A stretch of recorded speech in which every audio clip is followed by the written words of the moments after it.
The sea was calm, but within that silence, a great empire's deepest secret lay hidden. At the beginning of the 11th century, the Chola Empire stood at its peak. Not just the lands of South India, even the seas had come under their control. The heart of that dominance, the Chola Navy. It had grown into one of the most powerful naval forces in the world. But in 1025 CE, a decision was made.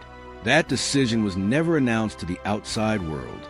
It remained confined within the walls of royal chambers. At the center of that decision stood Rajendra Chola I. The Cholas' trade route stretched across Southeast Asia. Trade reached as far as China, gold, spices, silk, all of it depended on those sea routes. But along those very routes, a hidden threat was beginning to emerge. The Srivijaya Empire, a maritime power that controlled regions of present-day Indonesia and Malaysia. The ports they dominated monitored every ship that passed through. Trade slowly began to fall under their control. This was not a simple rivalry. This was a game of dominance. Some historical records suggest that indirect restrictions were imposed against the Cholas. Trade ships were delayed, some never returned. But these claims are not fully confirmed.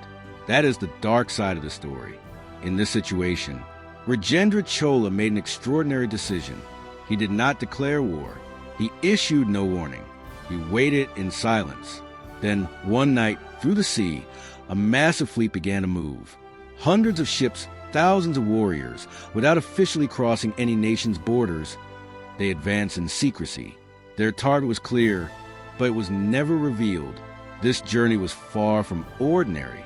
Storms at sea, unknown waters, enemy surveillance. They had to overcome all of it to move forward. One wrong decision, one wrong turn, could have destroyed the entire Chola Navy. But they did not stop. When exactly the attack began, where it happened, how much damage it caused, these details still remain hidden in the shadows of history.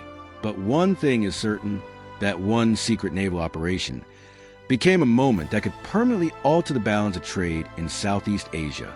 The sea remained calm that day too, but within that silence, the courage, the risk, and the hidden decision of an empire still echo.